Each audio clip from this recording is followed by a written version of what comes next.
So let me begin with a couple of announcements so we're on the same page on plans.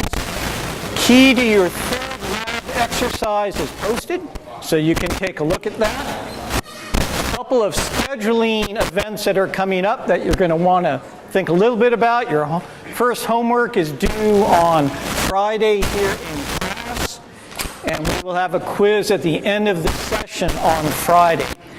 If you can, please do me a favor. I know a lot of you have the reproductive physiology course after this one, but it can be pretty disruptive to those who have not finished when there are people around sensibly visiting. So even if you're going to come back in for that next class, once you submit your quiz, if you might please step out, enjoy each other's company, come back in, make it a lot easier on your classmates. Does that make sense? Don't need to give up your seat, but if you would step out and come back in, I'd be grateful. I'm planning. All right? And here's something that we would like your help in doing. So we want you to start thinking about this. We want to use samples from you to do some breed composition work on two kinds of critters, dogs and cattle. There's a new product that Neogen GeneSeq is using to look at breed composition in beef, and we have the opportunity to work with them. And so what we would like for you to do is to start thinking about whether or not you have a kind of pup that you'd be willing to take a cheek swab sample of. We will give you the supplies and bring that in, and we will do a DNA test. And for those of you who are beef cattle oriented, to take a hair sample on some beef cattle. Now, what will make this most interesting, and so this is where we encourage you to think about it, is if these are crossed up kinds of critters. So if all we get are purebred Angus, it's not going to be as much fun as if we get crossbred animals and we can test to see how the actual technology works. Please. So, if you do the dogs and you have two dogs, do you want both dog samples or just one? What we'll end up doing is have you, and we'll give you a few more details later on, we'll have you propose what animal you may wish to test. And then we'll go ahead and make choices. We're kind of limited because of finance on how many, so we're probably looking about a half a dozen or so of each species. And so we'll have you submit ideas, and then we'll come back to you and give you the samples. So if yours are two really cool animals, perhaps both. Okay? Anyone recognize what this is? Cute puppy? Beyond that? What are they? They're cross. Pretty popular. Very popular. Nope. Those are Labradoodle pups. So they're a cross with of a lab and a standard bred poodle. What are these? Those in the beef cattle world. Not Red Angus. Pretty popular in Texas. Not San Angurtutus. Not a bad guess. Not Brangus either.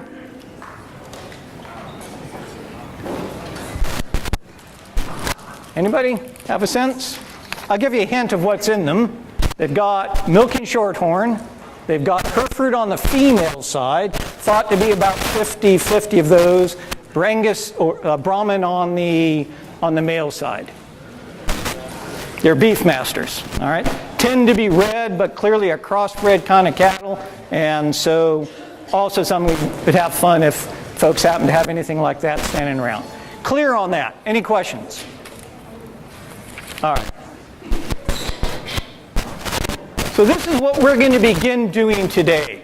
We're going to start transitioning from talking about what we call simply inherited traits to those which are polygenic, and I'll tell you a story about trying to link that all together and at least start reviewing some ideas and statistics, because we need those in order to properly evaluate our polygenic traits. So again, the tool is to allow us to do something in genetics. So the tool is needed, but isn't really inherently what we're on about. But we need the tool to understand polygenic traits. So this is where we have been so far with Dr. Peterson discussing these topics for you. We've talked about, given a general intro, and talked a lot about traits that are affected by only one or a few loci. The ideas of Mendelian genetics, population genetics, and selection for simply inherited traits. Where we're going to be moving are the tools in order to be able to talk about our polygenic traits. So that's the transition we'll be making over this week. So, a couple reminders. I want you to see how they're similar and how they are distinct. And for me, and that's why I've got this table over here on the board, it helps me to organize ideas by having a table to show how they link. So I'll fill out the table as we go, and perhaps it's a good steady aid for you as well to try to tie these ideas together. So we'll fill that in slowly but surely. Okay? Simply inherited traits are those that are affected by only a few loci. Typically, one, sometimes a couple, and they tend to be what we call either or categorical in their expression. Examples we've seen, horns or not, roan color, red or white. So they're categorical in their expression, and we refer to those as qualitative traits. So categorical are referred to as qualitative traits. Polygenic traits, on the other hand, and this is what makes them distinct, are affected by lots and lots and lots of loci, not one or two. So they're affected by many loci, and we therefore tend not to know very much about what individual alleles at individual loci do, because we're just not clever enough to figure it out. All right? At least not yet. Okay, so let's begin to fill in our table, try to keep track of some terminology. Can you see this if I don't turn the light on? Everyone good in the back? Nod heads, yes, no, back row. Yeah? Okay, all right. So, inheritance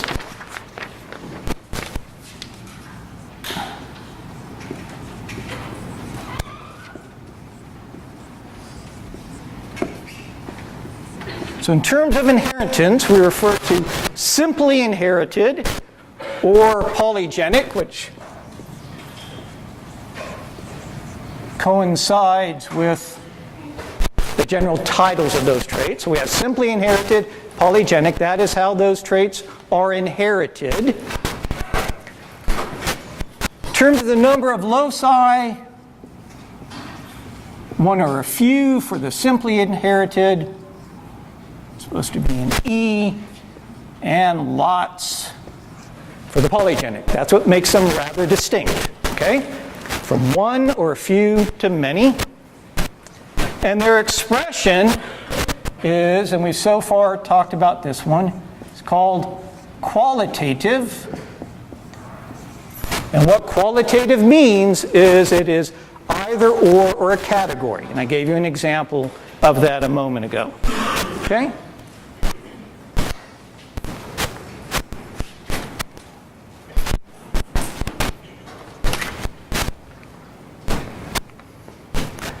And typically then, if we're moving from our simple to our polygenic, rather than being a qualitative expression, it's measured instead by some kind of a number.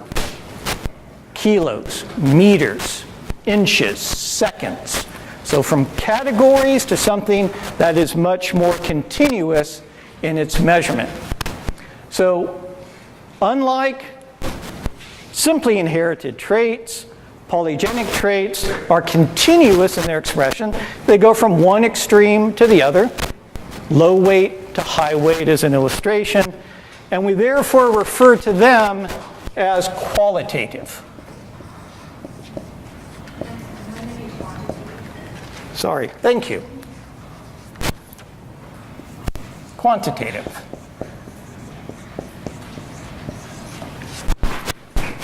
Whoever said that, thank you. Okay. So they move from being qualitative to quantitative in the way they are expressed. But keep these ideas distinct, all right? Simple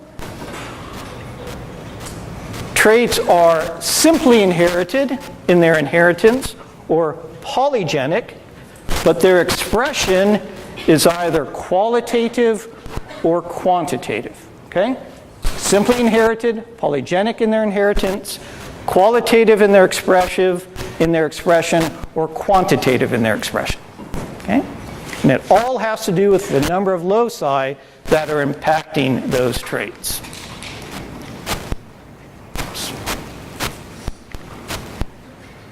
Okay. Big distinction has to do with the environment. Okay? Quantitative traits are very much influenced by their environment.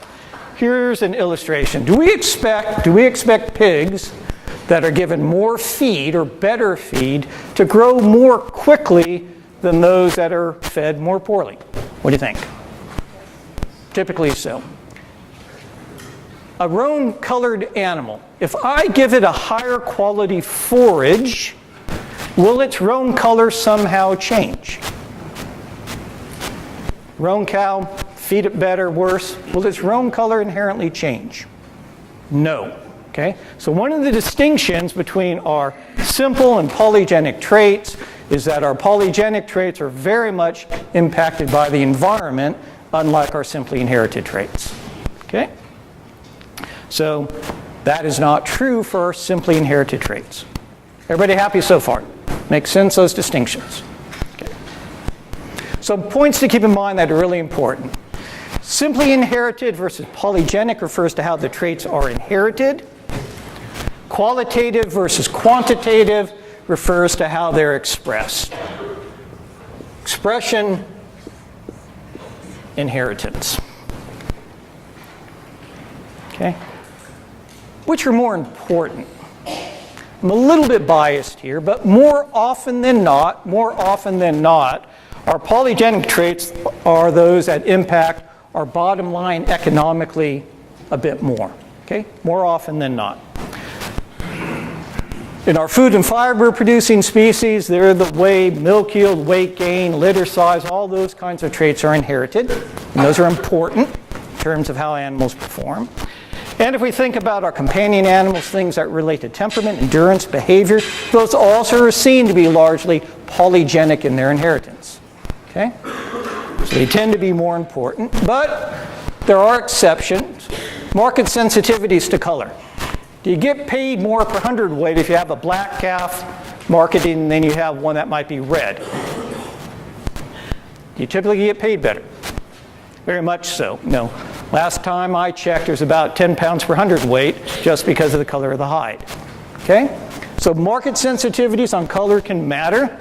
And there are cases, and we've talked about several of them, where these simply inherited traits may affect fitness. They may create a lethal condition. So we don't ignore them. They're not unimportant. But in general, in our breeding programs, our polygenic traits tend to be our focus because they impact all of these important economic things that we wish to do in our livestock systems. Okay? But some things that are in common that are really important. Okay? Both kinds of traits, whether they're simply inherited or polygenic, abide by Mendelian rules. Okay? So if we go back to our table,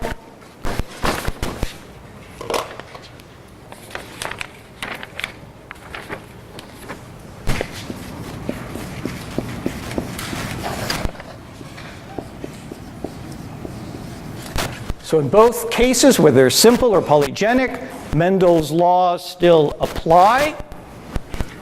Very importantly, the reason we invested so much time into talking about these simply inherited traits is that all of the rules that we've been talking about related to modes of gene action, they also apply.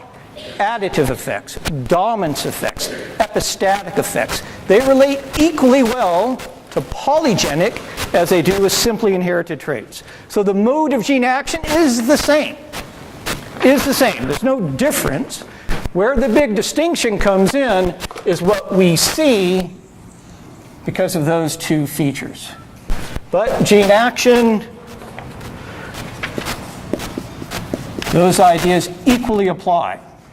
And what we're going to try to do throughout the course is link those ideas together, because you can often see the concept of a polygenic trait if we back it up to a very simple case and explain it in terms of some simply inherited kinds of rules. Okay? But they both apply. Rules of Mendelian inheritance, as well as all of the things we've learned about gene action. Okay? Equally, just like we've seen, we think about alleles and genotypes and how they change whether or not a trait is simple or polygenic in its inheritance. Same concepts apply, so there's no change there. The difference, as I've already highlighted, has to do with this. How many loci are impacting the expression of that trait? That's the bottom line. And this is where we get a little bit into the weeds. This is where the distinction becomes really important. If we only have one or a few loci, and you've seen this, we can often delineate the genotype related to that set of alleles because we can see it. We can see horns. We can see coat colors. And so often,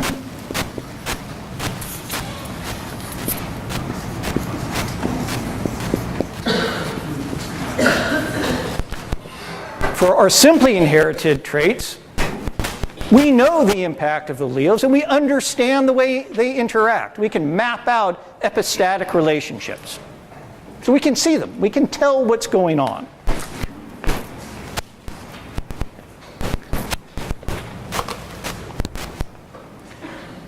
But when we move to lots of loci, we just can't get that same job done. It's really difficult to map out what individual alleles at individual loci do. And we particularly struggle with their interactions. We just can't pull it out. We can't parse out those impacts. So this is where the big change is, and this is where statistics becomes important. Rather than my trying to tell you the alleles that this locus does X, Y, or Z, I need to think about how all of those loci and the alleles at them work together, what their combined impact is on the phenotypes that we're going to measure. Okay? Because I just can't get it done on a locus and allele basis. Okay? And so here, we want to distinct this. It's really not possible to figure out what these individual alleles do. In terms of delineating the genotypes, often it's possible. With our simply inherited traits, here it's really not possible.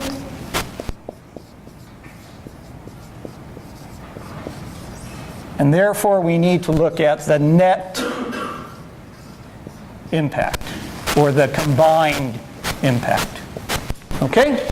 So the key points in review, the difference between simple and polygenic is whether there's one or a few or lots of loci.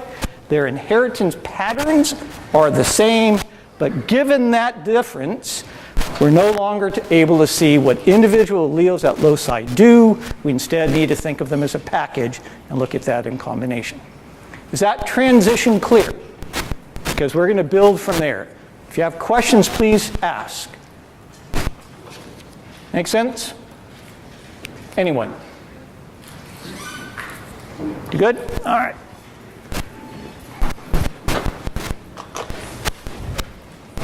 Okay. So this is where we're going to move, is to try to develop the tools to describe these polygenic traits. And to do that, we need to review some statistics. And I hope to do it in a way that you're going to find fun. And we'll see as we go on how I succeed with that. Okay? But we're going to talk about all these kinds of topics. Central tendency, something called variation, covariation, regression, and prediction. And I almost can guarantee that in practice, you know what all these things are. I really do think that. Maybe you don't know the math definition or can quantitate it, but you're going to recognize these ideas because a lot of it's just really kind of common sense. And so I hope to illustrate that with some examples. All right? Today we're going to talk a bit more about an idea called central tendency and variation, and we will deal with the other topics Friday and Monday. So that's our plan, our journey. Okay. So, quick in review. Why do we care? Why are we bothering talking about statistics? Well, because the core of animal breeding is really describing populations. And the truth is our polygenic traits have these three attributes. They're continuous in their expression, controlled by lots of loci, and the environment matters. And somehow we have to describe that and do it in a succinct, sensible way. And statistics provide the tools to get that done. So, you will remember on the first day we asked you for shoe sizes and heights. I want everyone to grab out a piece of paper.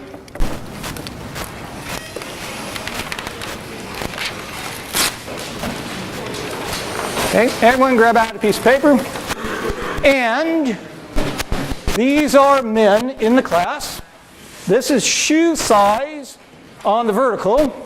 This is height on the horizontal. So the men in this class went from somewhere about 64 to 78 inches. Their shoe sizes went from 7 to 15. Quickly draw out that plot on your piece of paper.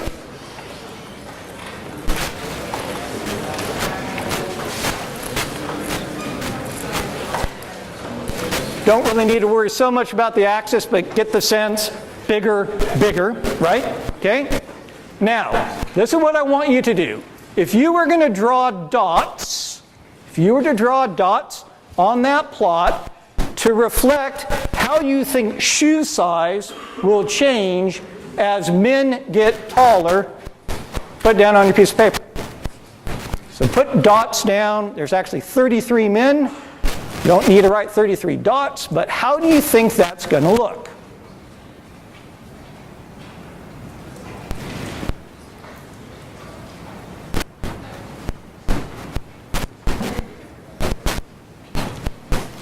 Everybody got it?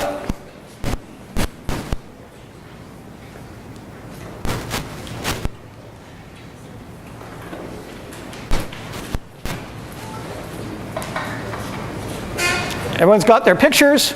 Yeah? I don't have heads nodding either way, so I'm going to assume that's yes. All right?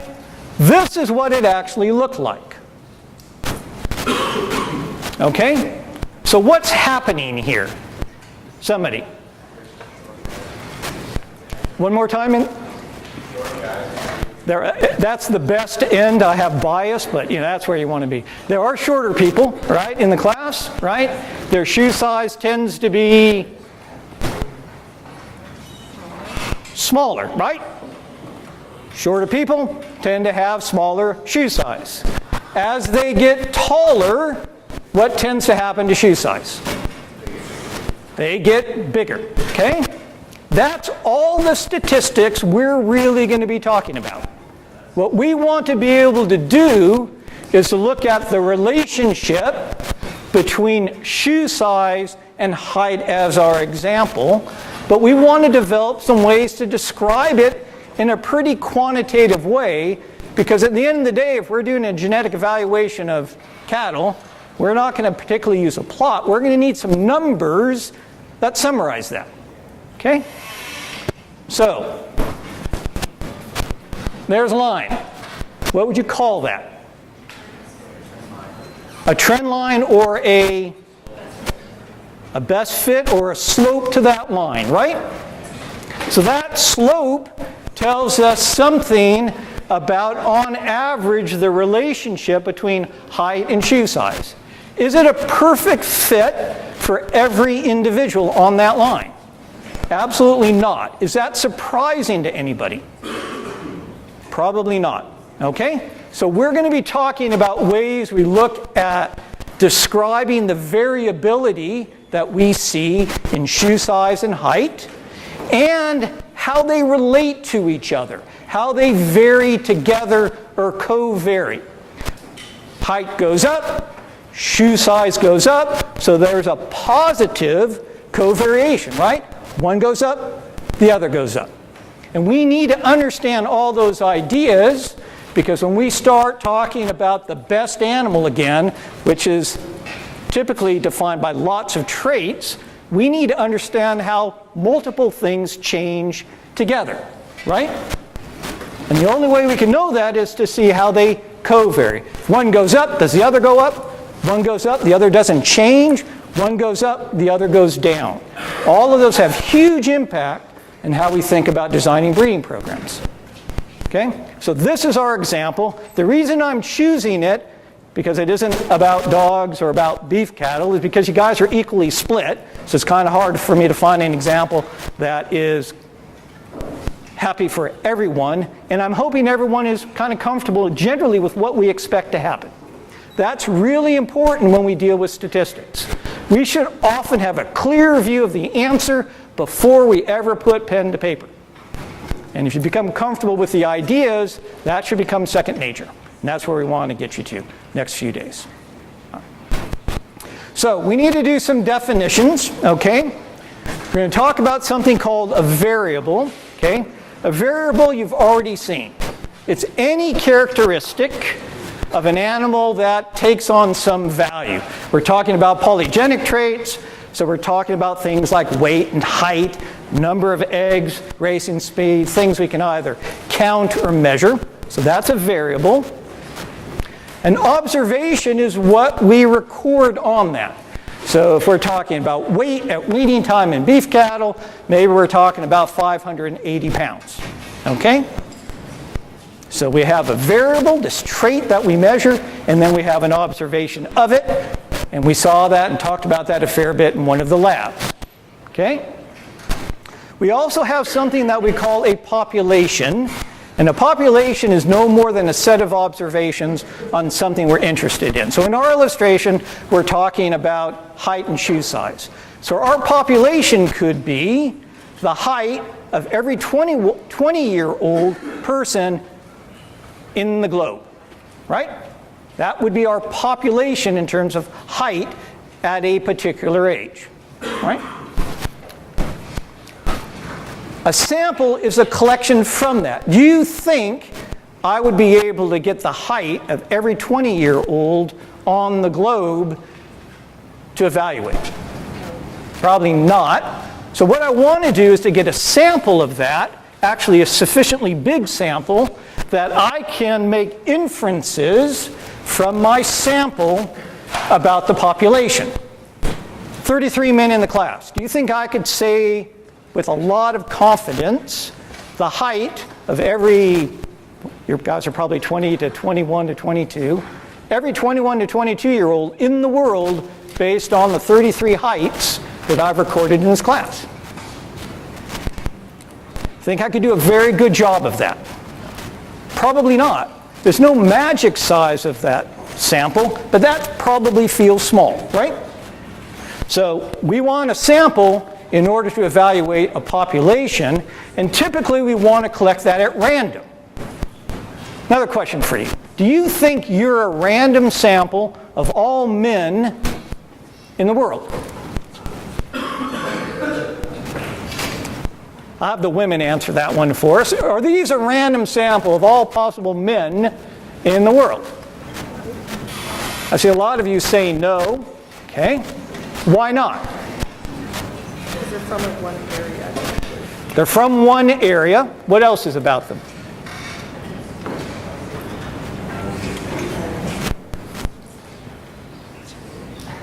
From one area.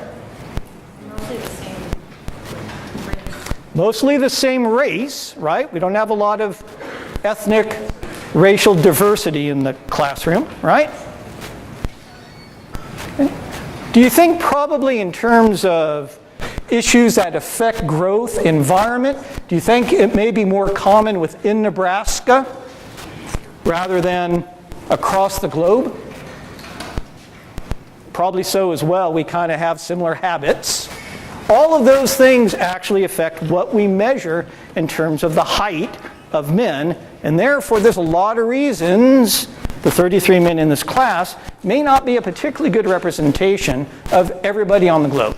We need to be really aware of that when we think about what our sample means. Okay? Clear on that. Population sample, we want it to be random, and although I didn't actually know who was going to be enrolled in this course this semester, probably isn't a particularly random sample by the nature of who we are and where we're at. Okay? All right. There's something also called a parameter.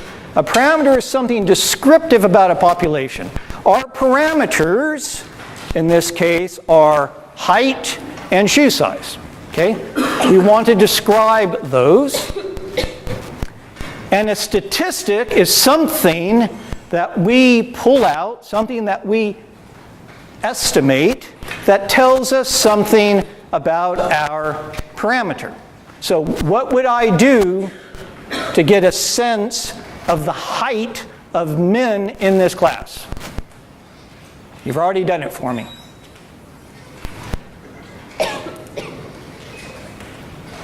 Someone? You gave me their height in inches, right? We measured it. So I have the height of all 33 individuals in the class. And I know their shoe size, right? And so I want to use that information in a way to summarize something interesting about height or shoe size. And we'll be talking about what those statistics are. Okay.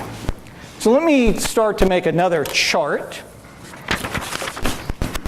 to help keep track of some terminology, because it can become a bit obtuse at times. And I want to help you out with that. Okay? So, we're going to be talking about categories.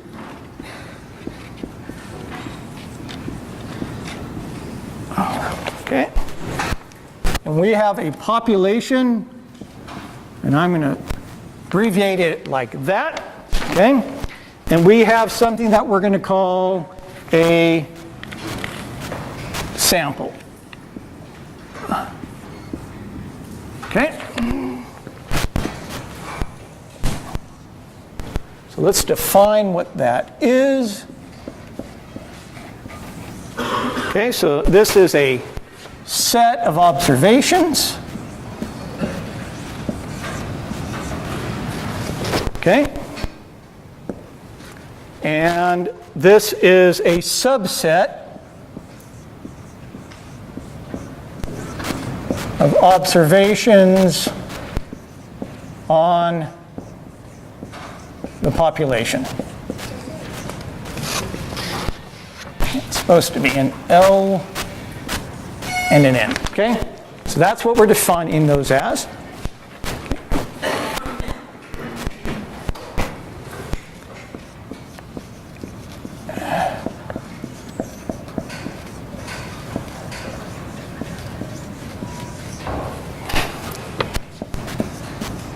And a descriptive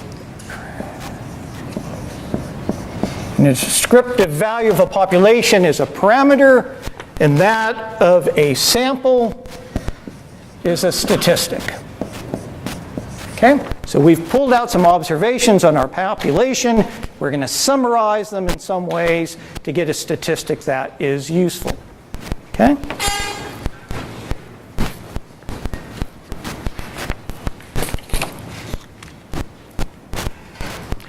So we're going to talk about some of those statistics, what they are. Okay? First one we're going to talk about is something called central tendency.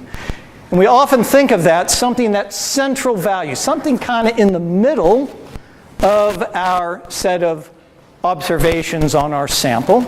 And these are three things we typically would evaluate. What happens most often, the most prevalent value, we call that the mode. Okay? Okay. What's going on in the very middle of this set of observations, which is our median, and what is the expected or average value, which we call our mean. Okay? So we have the mode, what's most prevalent, the median, what's in the middle, and the mean, which is the average, or what we expect the average measurement to be. So let's take a look at this in our min. Okay? That's the distribution. We go from 65 to 76. Okay? So those were the heights that we were given. So what's the mode? The mode is what happens the most, and in this case, it's not really very valuable because it turns out there were 6 men who were 70 inches and 6 men who were 72 inches, so I'm not sure how much that really tells me. Modes can or cannot be very valuable depending on the sample that we're talking about. That's the mode. The median is what's in the middle, and so most central observation was 71 inches. Okay? So we have the mode and we have the median. But we also can look at the mean or the average. That tends to be the measure of central tendency we use most often. And this is what it looks like. Okay? What we do is we sum up the observations. As a reminder about this notation, that summation means we add from the first observation, which is 65, to the 33rd observation, which is 76, right? We add them all up. And then what we do is we divide them by the total number, which in this case, 33. And so if we did that, if we added up all of those heights, I come up with 2325. I divide it by 33, and on average, a man in this class is 70.45 inches. Okay? So we have the mode, the median, and what the average is. So what does that look like? I always kind of like pictures. If I made a bar graph, it looks something like that. So we go from the 65 to the 76. If we take a look at the median, that was 71 inches, so it's kind of in the middle, right? And if we take a look at the mean, not very far off at about 70.45. Okay? So they're telling us something about what happens on average, right? And that's useful. If I want to describe a sample and say something about a population, it's probably useful for me to say, well, kind of what happens on average in it. In this case, 71 thereabouts is about average in this class for men. Happy with that? But we're also often interested in how variable they are. When we drew that plot, all the men didn't run right along that slope, right? They varied around it. And so we need to understand about how things vary. In fact, variance is my life. If we had no variability, I'm done. Because if there's no variation in our sample from our population, I have nothing more really to do because they're all the same. And how can I make change? So variation is really important in our animal breeding programs. Okay?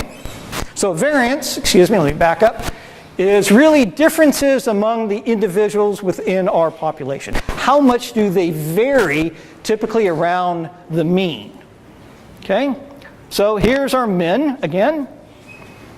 The mean was 70.45 inches.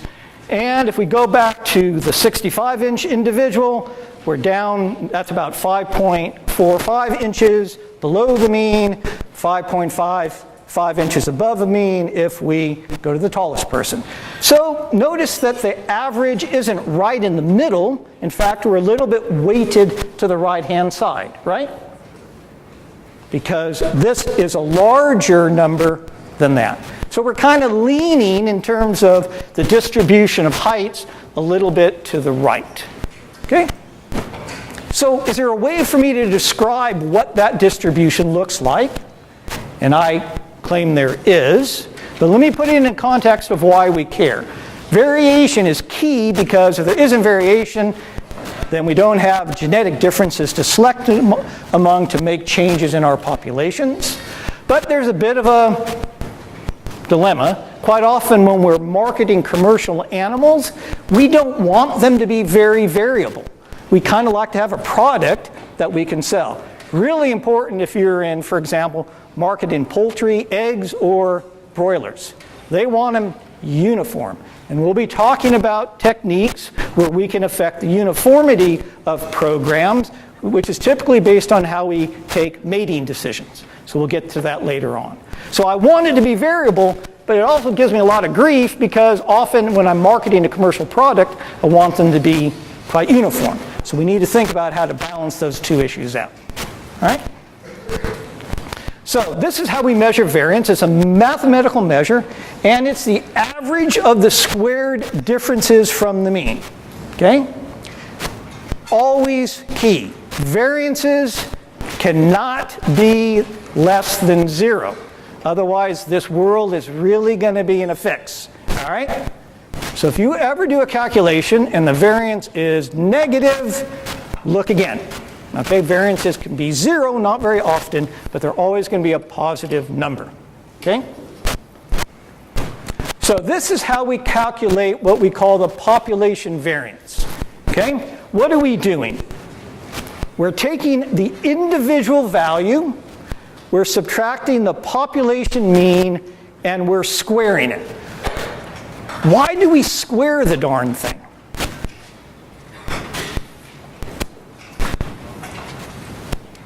What would happen, let me ask it differently, what would happen if we didn't square it and we added up all those numbers? Not going to be negative. What's going to happen? You take every number, you subtract it from its mean, and we add them all up. I can tell you every single time what the result is without having to do anything in terms of calculation. Take a number, divide it by it, subtract its mean, do it for all of my observations. The mean is coming from that sample. What does that have to be? 0. Okay? So if I didn't square it, my variance is 0. I can't do it. A long time ago, some mathematicians thought maybe we should use absolute values. Absolute values are horrible for all kinds of yucky reasons. So I like squares a lot better. But you got to square it, otherwise it's going to necessarily be 0. Okay? So we're trying to put equal weight on the negatives and the positives in a funny way. You divide it by the number of observations, and that gives you your variance. Okay? Every number subtracted by its mean, you square that difference, and you add them up. Okay? And these are the terms that we use when we talk about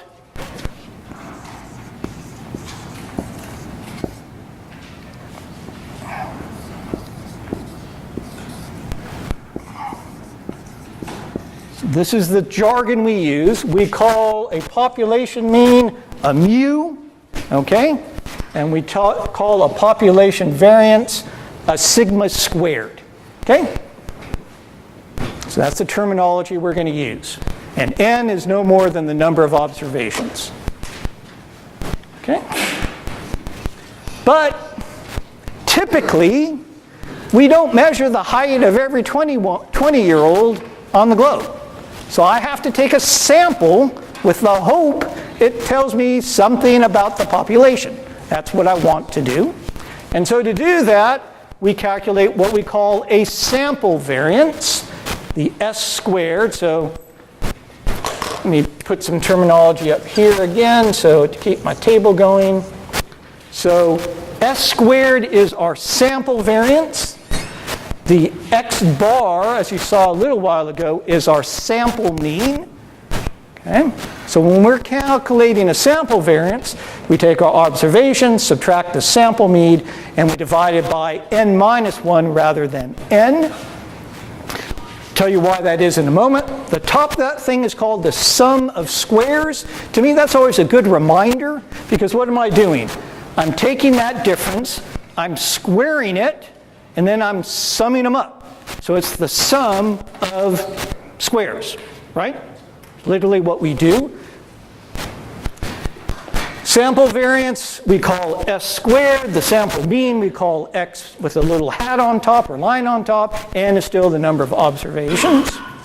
The reason that we subtract the 1, we're not going to get in the proof of that, unless somebody would like to, is that we lose some information because we have to estimate the mean. So it's a sample mean, we're putting it in our equation, we lose a bit of information, and we're trying to account for that when we're calculating our sample variance versus our population variance. Okay? But although that equation makes sense, it's usually not the one we apply when we actually do our calculations. And the reason is, although that looks a little bit horrible, this is actually the easier way to do it. Okay, let me explain why. What is this thing? Somebody, what does that refer to? What are we doing in that equation? Stay with our example of height. We'd be taking every man's height, squaring it, adding them up. Okay, everybody happy with that? Every man's height, we'd square it and add them up. Okay? What are we doing on this one up here in the top?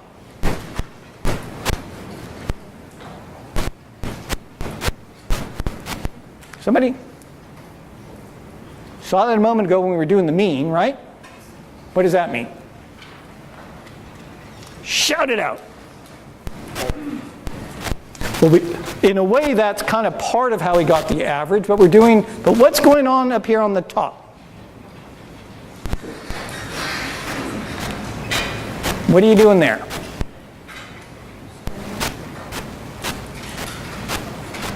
Someone. Sum of your observations squared. Perfect, right? This case, we're summing up all of the heights first in the parentheses, then we're squaring them. So here we're squaring the terms first, add them up. Here we're summing the observations first, and then squaring that sum and dividing it by n, and dividing by n minus 1 because it's our sample variance. And you'll find out that's easier because we don't need to first calculate the mean to calculate this. You don't see the mean in there anywhere, so we can calculate that directly from our values, so it allows us to keep track of things a little bit more easily. So when you're actually putting pen to paper, that equation tends to be the easiest one, and we will provide that to you on quizzes and exams. What we won't tell you is what it means. That make sense? Is that fair?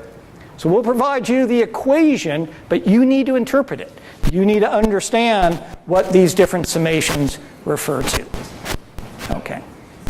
So this is the illustration going back to our min again. We have 33 observations. When I sum them up, I come up with 2325. We talked a little bit ago about what happens if I just take the value, subtract the mean, and add them up. If I sum those values up, they're 0. Not very interesting. Okay?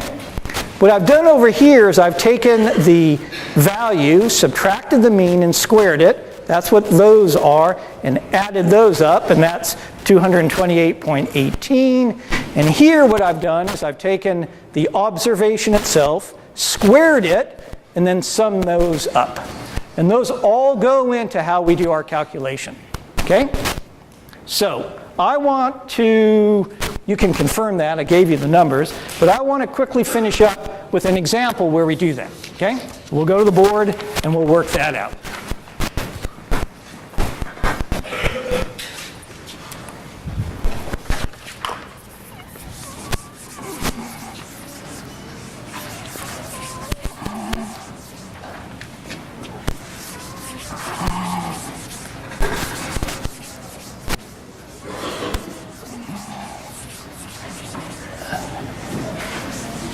All right. So this is what it's going to look like. What is that? Sample variance, right? Okay. So what's that going to equal to?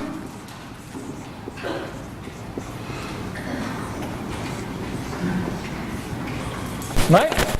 I'm going to square each of the observations, and I'm going to add them up. Right? Everybody good with that? What that means?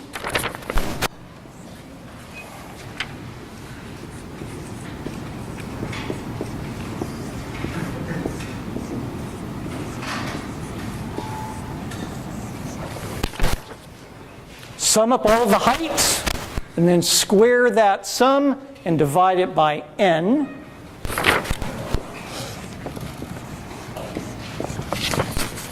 Move this down. And then I'm going to divide that whole thing by n minus 1.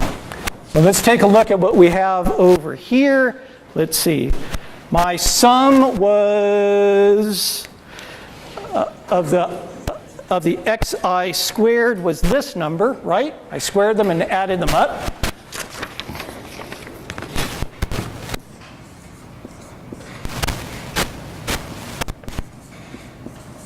Question before I do anything else.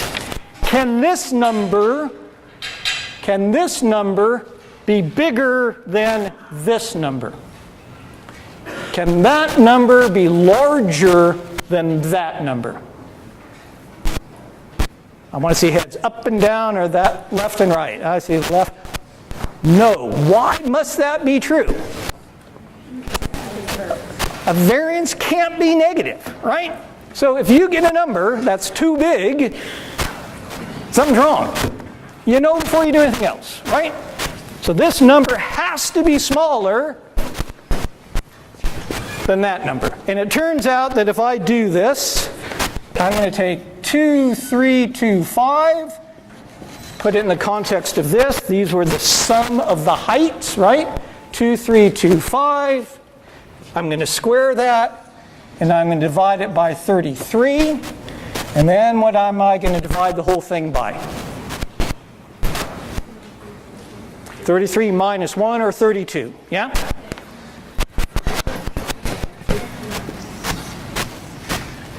And it turns out that's going to equal 164,035 minus 163,806.82. So my first rule hold, is that smaller or bigger than this? Smaller, has to be, right? Has to be.